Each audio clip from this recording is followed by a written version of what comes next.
2023년에는 그 중요한 법률들의 재개정들이 좀 있었던 것 같아요.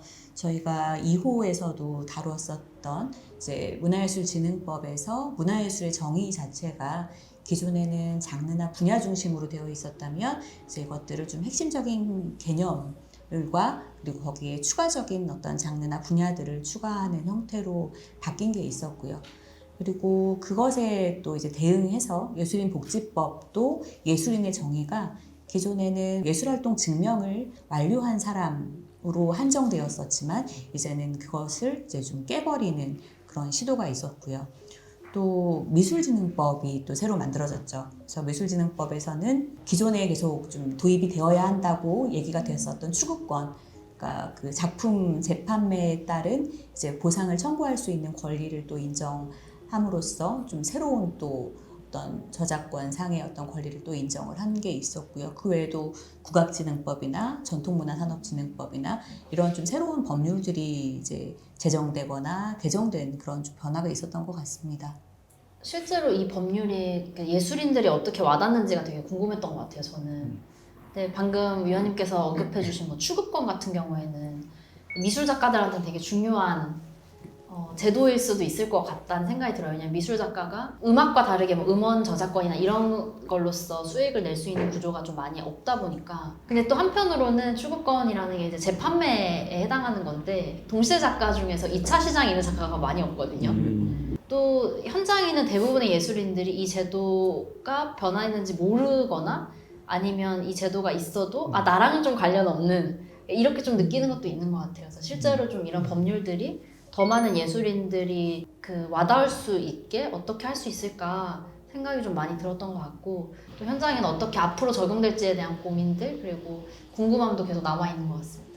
어떤 의미에서 예술과 산업의 경계가 어떻게 보면 사실 약간 좀 흐려지지 않을까. 물론 이제 뭐 현대 흐름 자체가 명백한 경계를 날 수는 없겠지만 그럼에도 불구하고 각자의 어떤 누적된 부분들이 있는데 그런 부분들이 아직 명확하게 정리되지 않은 상태에서 이렇게 개정됐을 경우 과연 이제 기존의 그 장르에 있던 활동하시는 분들이 어떤 영향을 받을 것인가 이런 부분도 좀 논의가 돼야 된다는 생각이 들고요. 각 분야별로 진흥법이 만들어지는데 사실 어떻게 생각하면 지금 현대의 흐름은 약간 융복합, 문제적 개념이긴 하지만 우리는 서로 장르가 횡단하고 교차하는 이런 지점들이 있는데 이렇게 자꾸 각자가 하게 되면은 오히려 각자의 바운더리에서 너무 멈춰버리고 우리 종합적으로 좀 더 교류하고 또 확대되는 그런 예술 정책은 좀 줄어들지 않을까 이런 우려도 있는 것 같습니다.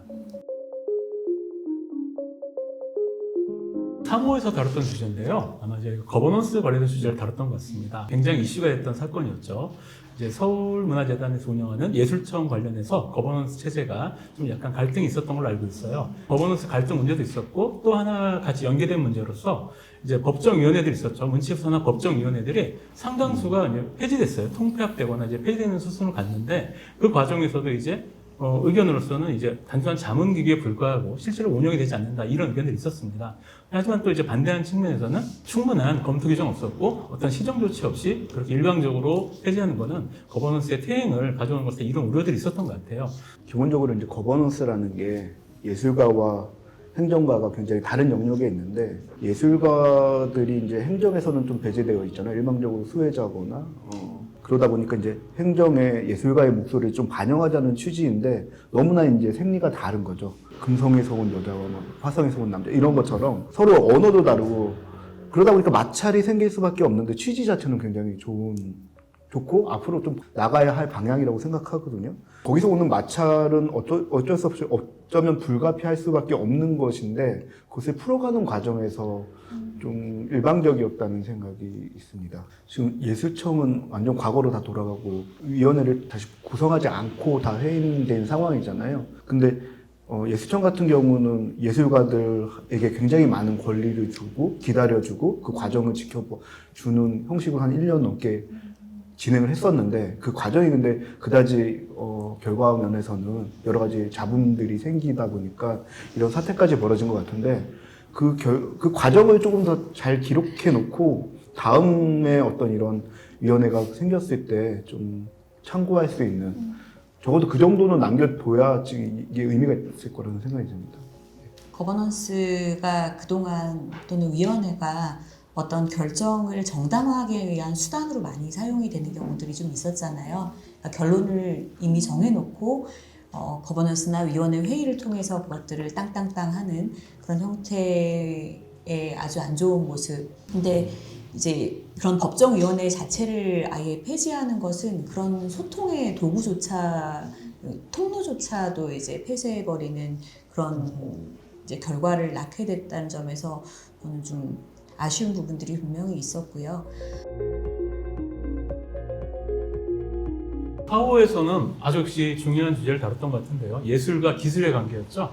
특히 아마 챗 GPT 열풍이 굉장히 이제 있었는데, 이 챗 GPT 기술을 보니까 이제 저희가 예측했던 기술의 역량이 어느 순간 저희 예측보다 훨씬 먼저 나가 있다는 걸 보고 굉장히 놀랐던 것 같습니다. 그 과정에서 예술과 기술의 관계를 다시 한번 고민해보게 되고, 과연 어디까지가 예술이고, 또 앞으로 이 기술의 발전에 따라 미래의 예술은 어떻게 될 것인가, 이런 거에 대한 고민을 많이 했었던 것 같아요. 예술과 기술 이 파트에서 크게 그러니까 예술이 기술을 활용하는 한 꼭지랑 그다음에 그 AI가 실제로 창작자로서 인정돼야 되는 그 약간 두 개의 큰 범주로 글이 많이 쓰여졌던 것 같고, 그래서 그 두 가지의 관점을 다 생각할 수 있어서 저는 되게 좋았었는데, 사실 전자 같은 경우는 이거를 제가 준비하고 저희가 이 글을 마지막에도 항상 회고하고 읽고 이러면서 실제로 제가 전시장 다닐 때 진짜 기술이 어디에 실질적으로 활용될까 이런 걸 좀 봤어요. 근데 최근에 그 롯데뮤지엄에 오스틴 리 전시를 보러 갔는데 극단 초점 빔 프로젝터를 쓰고 있더라고요. 그거가 한 번 보이기 시작하니까 다른 전시장에 갔는데 다 그걸 쓰고 있는 거예요. 근데 그게 불과 몇 년 전까지만 해도 없었거든요. 그러니까 멀리서 써야 돼서 막 공간이 커야지만 빔 프로젝트를 이용해서 미디어를 할 수 있었고 인터뷰 아티스트 토크를 상영할 수 있었는데, 그러니까 그 정도의 기술 발달만으로도 전시장 환경이 굉장히 달라지고 작가들이 전시하는데 그 유틸리티가 엄청 높아지는구나, 이게 되게 보였던 게 좀 재밌었고, 후자 같은 경우에는 실제로 되게 한 5년 전쯤인가 그때 오비어스라고 AI 예술가가 그 경매에 나왔는데 앤디 버울보다 높게 낙찰이 돼서 되게 화제가 됐던 미술계의 사건이 있었거든요. 근데 문득 이거 하면서 궁금한 거예요. 그 오비어스 예술가 지금 뭐 하고 사나, 뭐 주체가 없으니까 그걸 산다라고 생각하기 좀 이상하긴 한데, 근데 그 뒤로 하나도 이슈가 없는 거예요. 그래서 왜 그럴까에 대한 고민도 되게 많이 생겼던 것 같아요. 그러니까 결과적으로 되게 신선하긴 한데 그래서 이걸 왜 했지? 이게 되게 누락된 느낌이더라고요. 그래서 현대미술에서 결국 과정과 왜가 중요하다 보니까 이 오비어스가 아무리 신박한 결과물을 내도 왜가 설득이 안 되면 이게 금방 제도 안으로 들어오긴 어렵구나, 이런 생각도 하면서 그 가장 저한테는 좀 흥미로웠던 호였던 것 같아요. 문학계 나오면서 챗 GPT, 그 전까지 AI가 가장 늦게 정복할 직업 중에 하나로 생각을 했었는데 생각보다 지금 빠르게 대세된다는 느낌이 살짝 있었어요. 왜냐하면은 우리가 어떤 제도권 문학, 이런 신춘문이라든지 다른 분야에서 어느 정도 AI가 했던 것들이 아주 뭐 단거는 아닐지라도 어느 정도 이제 말하자면 검토할 수 있는 권에 들어오는 걸 보면서 좀 놀랐다는 생각이 들었습니다. 예술이라는 게 어떤 뭐 아름다움의 추구도 있겠지만 동시에 우리의 생각을 좀 날카롭게 다듬고 또는 다른 생각들, 기존의 어떤 정치경제 체제나 거기서 할 수 없는 다른 세계를 좀 보여주는 전위대 역할도 하잖아요. 근데 이렇게 되면은 챗GPT나 이런 데 인공지능이 맡긴다는 경우는 결국 내 생각을 기계에게 외주한다는 느낌이 되다 보니까 우리 예술이 처음에는 내가 이거를 인간으로서 또는 주인으로서 이걸 도구를 사용했는데 어느 순간 종속될 수 있다는 우려들을 가지게 되는 것 같아요. AI에 우리가 뭔 질문을 던지느냐에 따라서 활용성이 달라진다. 오히려 우리의 사색이나 해석력이나 이런 것들이 우리의 실존이나 생존에 더 중요한 이야기가 된다. 그러니까 이런 것들이, 이런 담론들이 점점 우리 융합을 지원하고 이걸 운영하고 이런 사업들에 자꾸 적용이 돼야 된다라는 생각이 들어요. 이게 유행하니까 여기 예술에도 적용을 해갖고 좋은 작품을 만들어내야지, 이걸 이용하는 사람들이 많으니까 예술가들이 이걸 가지고 창작하게 해야지, 이런 생각을 자꾸 하게 되는 것도 또 한 가지 이유가 뭐냐면, 6호에서 어라운드 촬영을 할 때 예술가 분들께서 거의 뭐 입을 모아서 말씀하셨어요. 예술 위에서 만들어내는 사업이 주제를 이끈다. 어떤 예술 활동을 하는 사람들을 지원하는 게 아니고 예술 위에서 만들어내는 어떤 사업들, 지원기관들이 만들어내는 어떤 정책적 사업들이 결국에는 예술가들의 창작의 주제까지 이끌어간다는, 그게 너무 무섭다는 말씀을 해주신 적이 있거든요. 그러니까 우리가 어떤 사업을 만들고 되게 유행하고 유행하는 기술들도 좋고 다 좋은데 결국에 우리가 좀 더 염두에 둬야 될 게 이런 것들 아닌가. 아까 말씀드렸던 어떤 인간이 창작을 한다는 게 뭔가, 인간이 사색을 한다는 게 뭔가, 우리가 AI에다 뭘 시켜서 창작을 할 거면 뭘 어떻게 시켜서 창작해야 될 건가, 이런 것들을 염두에 두고 정책을 만들 수 있어야 되지 않나라는 생각이 들었습니다. 올해 또 하나의 유행했던 용어 중에 하나는 문화 매력 국가, 그리고 K 콘텐츠, 그리고 K 아츠였던 것 같아요. 왜 K-아츠가 유행했는가, K-아츠의 어떤 부분이 이제 한류라는 어떤 현상을 만들어냈는가, 그래서 그런 부분들을 이제 좀 잘 이제 얘기를 해주신 게 이동현 교수님 글이었다고 생각을 했고, 거기 중에서도 좀 인상 깊은 이제 부분이 마지막 단락에 3가지 이유를 들어주셨어요. 왜 한류가 되었는가에 대해서. 이제 그 중에 하나가 이제 엘리트 예술을 지원하는 우리나라의 예술 지원 정책 덕택이다라고 이제 서술하신 부분이 있었는데, 약간 그 부분을 읽으면서 되게 많은 생각이 들더라고요. 이제 만약에 기여한 부분이 있다라고 찾으면 이제 예술인 복지부터 뭐 장르별 지원 정책까지 되게 고른 부분을 빠짐없이 지원을 하는 그런 체계성 덕분에 그런 기반이 마련되지 않았을까라고 생각은 들어요. 근데 이제 그런 부분에서는 동의를 하지만, 뭔가 진짜 한류의 주역을 만들어냈다거나 그 한류에 좀 직접적인 기여를 누가 어떤 기관이 했는가를 생각하면 약간 좀 퀘스천 마크가 이제 찍어지긴 하더라고요. 이런 진짜 한류에 기여하는 방식을 생각했을 때는 작품 지원과 예술가 양성이라는 그 두 축이 좀 균등하게 사업이 마련되어야 되지 않을까라는 생각이 좀 많이 들었습니다. 국가에서 이제 좀 밀고자 하는, 상업적으로 좀 성공시키려고 하는 예술에서의 K, 그리고 전통적이고 한국적인 의미에서 K를 이야기하고 계셨는데, 지금 우리가 말하고 있는 K-아츠, 클래식이나 미술이나 뭐 연극이나 다른 무용이나 이런 분야에서 나가려는 K가 정확히 어디인지 잘 모르겠어요, 여전히. 그래서 그런 면에서 K라는 의미가 오히려 약간 구호화되고 좀 정책적인 면에서의 그 상징적인 의미 이외에 실질적인 의미를 갖고 있나라는 회의가 좀 많이 들고, 뮤지컬 분야에서 얘기하자면 뮤지컬 분야는 상업성이 있는 분야이다 보니까 실질적인 숫자로 이야기할 수가 있거든요. 근데 적어도 아시아권에서는 굉장히 큰 성과를 내고 있어요. 특히 올해 같은 경우가 그 포스트 코로나 팬데믹, 포스트 팬데믹 이후에 각 지역, 각 나라의 공연 시장들, 아시아권의 공연 시장들이 굉장히 활성화되면서 역대 최고로 우리 작품들이 많이 수출됐어요. 그 영미권에 맞게 한국 작품을 각색해서 그 로컬화해서 그 나라의 배우들이 출연하는 작품을 선보이고 있고 반응이 나쁘지 않아요. 머지않아 영미권에도 진출하는 한국 뮤지컬이 등장할 것 같은 분위기거든요. 뮤지컬 분야는 좀 어느 정도 그 K-팝이나 이런 그 상업적인 대중문화와의 결을 맞게 하는 시도들이 조금씩 이루어지고 있다라는 생각이 듭니다. K-아츠에 대한 정책, 뭐 K-컨텐츠에 대한 정책이 이렇게 과거에 그냥 예술 한류 정책, 신한류 정책 뭐 이런 것처럼 그냥 확장판으로 가고 있는 건 아닌지 좀 봐야 될 것 같아요. 이런 말씀을 왜 드리냐면, 이 K라는 게, 그러면 K가 한국의 브랜드다라고 했을 때 그럼 한국인이 창작한 건가? 아니면 외국에서 창작은 됐더라도 한국인이 참여하는 건가? 아니면 소재가 대한민국 영토 안에서 벌어진 일을 다루는 건가? 아니면 뭐 한국에서 자본을 투입한 건가? 아니면 한국에서 무슨 플랫폼 만들어서 거기서 이루어지는 창작 활동인가? 이런 거에 대한 명확한 정의나 그러니까 정의라는 게 이게 정답이다가 아니라, 정책을 하는 데는 적어도 이게 정의고 이 범위 안에서 우리는 정책을 만들겠다라는 거잖아요. 이 정의가 정답이 아닐지라도 좀 그런 식으로 좀 방향성을 좀 잡아야 되지 않을까라는 생각이 많이 들었습니다. 가장 최근에 나왔던 이제 7호의 주제는 인류세를 주제로 다뤘었는데요. 인류세를 주제로 이제 문화예술에 대한 이제 다양한 창작 이제 현황과 그리고 깊은 담론까지 함께 다뤄보는 주제를 이제 진행을 했었습니다. 그래서 저는 지금 제가 하고 있는 업무와도 굉장히 밀접한 주제이기도 하고, 제가 직접 이 어라운드에 참여도 했어서 되게 기억에 남는 주제이기도 한데요. 관련 업무를 직접 수행하는 사람의 입장으로서 그러면 어떤 식으로 우리가 이 인류세 포함해서 ESG라는 개념을 받아들이고 어떻게 지원 정책을 수행해야 되고 그게 예술계에서 어떻게 좀 긍정적인 효과 측면에서 발현될 수 있도록 할 것인가에 대한 고민을 좀 하게 된 것 같아요. 권영민 박사님 설문 리서치를 통해서 이제 실제 현장인들이 어떻게 인류세에 대해서 생각하고 있는지 잘 알 수 있었는데 거기에 보면 일단 관심은 되게 많고 꼭 필요하다는 생각이 되게 강했던 걸로 기억합니다. 근데 자신이 그 인류세에 관한 작품들을 관련돼서 만들 것이냐라는 질문은 다른 거에 비해서 굉장히 낮았던 걸로 기억해요.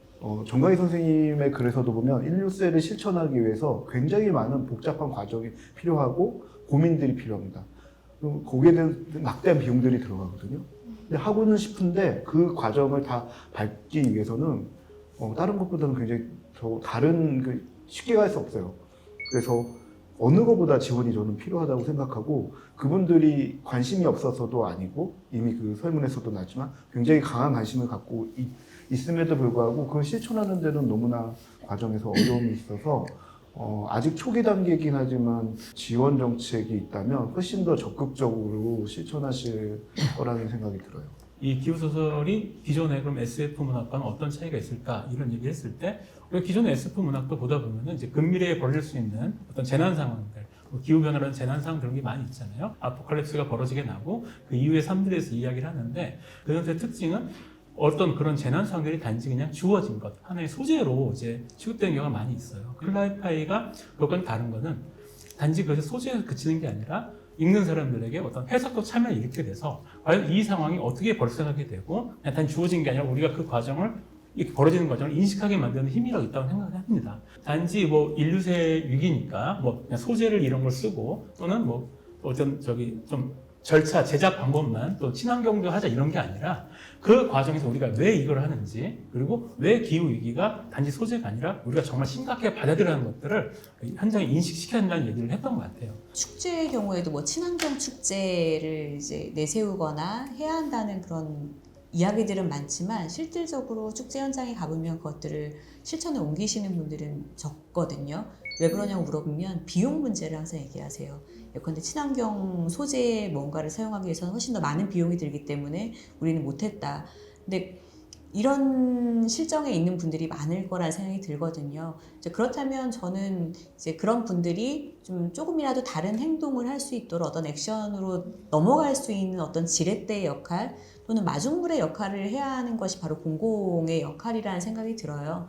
그런 측면에서는 이제 예술이나 아니면 공공 쪽에서 좀 더 인류세 시대에 적합한 또는 필요한 어떤 목소리들, 표현들, 작품들을 할 수 있도록 뭔가 딱 끌어주는 역할을 해야 되지 않을까라는 생각이 듭니다. 이게 너무 다수일 필요도 없고 모두한테 그것들을 요구할 필요는 없겠지만 이제 그런 아주 작은 역할은 공공이 할 수 있지 않을까 생각합니다. 지난해도 뭐 지금도 계속 연장선상이 있다고 생각되는데 아마 블랙리스트라든지 또는 검열 문제 이런 거에 대해서 현장 예술인들이 좀 많이 우려가 있는 걸로 알고 있습니다. 사실 어떤 의미에서는 지금 뭐 명확하게 명시적으로 드러난 건 없지만 아무래도 이전 정부라든지 또는 그 이전부터라도 어느 뭐 진보와 보수를 막론하고 어떤 예술이 정치 권력의 변동에 의해서 활동이 좀 위축되거나 그런 것들이 있었던 것 같아요. 그러니까 그런 우려들이 아무래도 현장 내에 상존하고 있는 것 같습니다. 사실 검열이라는 게 예전 같은 경우는 뭐 이렇게 대놓고 하고 그랬지만 이제는 그런 방식이 없어진 거죠. 대신 간접적인 검열이라든지 그런 게 많아진 것 같습니다. 가령 어떤 뭐 표현을 했을 때 그 표현이 우려스럽다는 거를 뭐 고위공직자가 이야기한다든지 사실 그런 것 자체는 어떤 법적인 의미에서 검열은 아니겠지만 어쩔 수 없이 표현자가 위축될 수도 있으니까 그런 부분들에 대해서는 뭐 정치인이라든지 또는 이제 문화행정기관들이 조금 더 예술인들이 그런 활동에 대해서 좀 뭐랄까 안전하게 할 수 있는 그런 보장 뭐 아니면은 그런 약속 그런 것들이 있었으면 좋겠다는 생각이긴 합니다. 예산과 관련된 부분입니다. 이제 정부 예산안이 이제 9월에 발표가 됐었는데 아무래도 이제 세수 자체가 많이 이제 감소하다 보니까 이제 전반적으로 예산이 감소된 부분들이 있었고 문체부 예산 같은 경우에는 뭐 예년에 비해서는 일부 이제 증가하긴 했으나 예컨대 학교 문화예술 교육 활성화 사업이라든지 또는 문화 다양성 확산 사업 또는 이제 지역 서점 활성화 사업 이런 소액이긴 하지만 매우 또 중요한 역할을 해왔던 사업들이 뭐 전액 또는 반액 상당 부분 삭감되는 부분들이 있었거든요. 이런 부분들을 생각했을 때 이제 내년에 다시 문화예술계에 약간 보릿고개 겨울이 계속되지 않을까라는 이제 현장에 좀 그런 우려들이 분명히 좀 있는 것 같고요. 또 한 가지는 이제 국가 지방 재정이 많이 이제 지방으로 이양이 됐어요. 그래서 이제 문화 분야에서 국고로 기존에 하던 사업들도 이제 지역에서 이제 온전히 알아서 하는 사업들이 이제 많아졌고, 특히나 뭐 공공도서관, 공공박물관, 미술관, 생활문화센터며 이런 국가 문화시설과 같은 인프라들은 그동안 국가가 그 국가 지역균형 발전 특별회계를 통해서 이제 일부 보조를 해왔었는데, 그게 이제 완전히 지역으로 넘어가게 되면서 특히 문화시설과 관련된 조성이나 운영에 대한 부분들은 이제 지역이 온전히 알아서 하는 이제 그런 상황들이 왔고, 많은 부분들이 이제 지자체에서 좀 자율적으로 알아서 해야 하는 그런 상황들이 왔기 때문에 지자체가 좀 더 문화 분야에 대한 어떤 책임감과 그리고 그 가치에 대한 인식을 바탕으로 좀 잘 해나가고, 또 중앙정부는 어떤 역할을 그 속에서 할 수 있을지에 대한 모색이 좀 중요할 것 같다는 생각이 들고요. 저는 그 1인 스타 기획자라고 이제 제 맘대로 명칭을 붙여봤는데, 그 팬덤, 뭐 초개인화 아니면 문화예술 분야의 디지털 전환 이런 이제 핵심 키워드를 생각을 해봤을 때 2024년에도 이제 비대면 문화예술 분야 소비가 이제는 특별한 현상이 아니라 굉장히 일반화된 경향이 될 거다라고 생각을 하고, 저는 그 중에서도 좀 중요하게 보는 부분이 그 소비를 주도하는 게 예술가 개인이 아니라 예술가랑 일반 대중을 매개해주는 1인 크리에이터 혹은 1인 기획자라고 생각을 했어요. 이런 부분이 이제 예술 지원 정책이나 사업에 적용됐을 때 어떤 식으로 우리가 이런 현상을 바라봐야 되느냐라고 생각을 했을 때, 사실 그 문화예술 콘텐츠나 문화예술 소비가 비대면으로 많이 전환이 되고 그게 일반화됐다라는 거는 사실 되게 중요한 부분이 온라인 플랫폼으로 향유할 수 있는 다양한 콘텐츠가 많아졌다라는 의미도 되고, 그게 이제 물론 창작자들한테 다양한 형식의 온라인 콘텐츠를 제작을 하라라는 방식의 지원 방식도 물론 저는 그게 생태계 파일을 넓히는 거라서 되게 의미 있는 작업이라고 생각을 하는데, 저는 그렇게 온라인 비대면으로 전환되는 게 향유 기회가 증진되는 데도 굉장히 중요한 역할을 하고 있잖아요. 그래서 만약 이거를 향유 측면에서 좀 더 깊게 생각을 해본다면 이거는 문화예술계의 굉장히 큰 기회라고 생각을 하고, 그래서 콘텐츠의 선택지를 넓히는 방법 말고 그런 방법도 물론 중요하지만 콘텐츠를 선보이는 방식의 문제도 굉장히 고려를 해야 한다. 그래서 이제 소비를 주도하고 향유를 주도하게 하는 게 이제 그런 기획자들의 역할이 굉장히 크고, 이제 그런 사람들로 하여금 시장이 클 수 있다는 걸 정책 쪽에서 좀 읽어내야 된다. 그런 생각을 갖고 있습니다. 2024년도 아마 공연 시장 자체는 굉장히 커질 거라는 전망이에요. 라인업을 보면 굉장히 화려하고 커질 건데, 문제는 이 공연 시장 수치로만 봤을 때는 성장을 했는데 빈익빈 부익부가 오히려 더 심해져서 잘 되고 있는 작품들에 몰려 있기 때문에 이 시장을 제대로 보기에는 좀 수치로만은 어려운 것 같아요. 이게 2023년에 잘 된 작품들을 보면 영국에서 사실 대극장 1000석 넘는 데서 잘 공연하지 않거든요. 근데 작년에 1000석 넘는 공연장에서 공연한 연극들이 꽤 됐어요. 그런 연극들을 보면 뭐 섹스피어 인 러브 같은 작품들이 대표적인데, 뭐 정소민, 김유정 굉장히 인기 있는 그 연예인들이 출연했던 작품들, 아니면 손석구가 출연했던 건 좀 작은 데서 했지만 뭐 이순재 선생님이 했었던 갈매기나 이런 작품들 다 1000석 넘는 데서 했고 실제로 시장을 굉장히 키우는 데 주도했거든요. 그런데 반면에 그러다 보니까 연극 시장이 굉장히 성장하고 파이가 커진 것 같지만, 이런 커진 작품들 몇 개를 제외하고 나면 실제로는 어쩌면 더 그 연극 시장 자체가 더 어려워진 상황일 수가 있는데, 그런 것들이 수치에 좀 함몰되어 가지고 시장의 성장으로만 보여지는 것들이 있는 것 같아요. 그래서 좀 세밀하게 들여다볼 필요가 있고, 그리고 전체적으로 티켓 가격이 굉장히 올랐습니다. 그래서 평균 티켓 가격도 굉장히 올랐고, 그 작품들, 그 장르들마다 그 빈익빈 부익부가 팬데믹이고 굉장히 심해지고 있다라는 걸 느끼고 있고요. 2023년은 한국문화예술진흥원이 개원한 지 50주년이고요. 2025년은 한국문화예술위원회가 전환된 지 20주년이에요. 그러니까 2024년이 그 중간에 끼인 해인데요. 요번 2023년 1월에 8기위원회가 출범하면서 그 공공기관 유형 전환도 되고 막 하니까 호선제가 다시 시행이 됐잖아요. 그래서 지금 현임 위원장께서 호선으로 지금 위원장직을 수행하고 계시는데 문화예술진흥법이 2020년에 개정돼서 호선제를 할 수 있는 규정이라든지 뭐 이런 것들이 규정이 됐는데 이런 것들이 2024년에 한번 검토해서 좀 제도를 고도화해야 될 시점이 아닌가 하는 생각이 들어요. 이게 합의제기구로서 호선해서 위원장이 선임된다는 거의 의미를 우리가 한번 제도적으로 한번 다시 설계해 봐야 되지 않나라는 생각이 듭니다. 왜냐하면 위원은 비상임이고 위원장은 상임이잖아요. 그렇다 보니까 어느 정도의 권한의 위임이라든지 위원장의 책임이 좀 더 커진다는 부분이라든지 이런 것들이 있기 때문에 이 범위를 조금 제도화해야 될 시점이라고 보여지고요. 그리고 문화예술진흥법상에 지금 현재 보궐위원 임기에 대한 규정도 사실은 있는데 그럼 애초에 선임되지 않은 위원에 대한 규정은 없어요. 2024년에는 좀 뭔가 이런 기반들을 좀 다져나가는 위원회에 대한 기반을 좀 다져나가는 그런 해가 됐으면 하는 바람을 한번 말씀드려봤습니다. 그 2024년에 상반기 아트페어가 3개 더 생긴다라는 기사를 최근에 봤어요.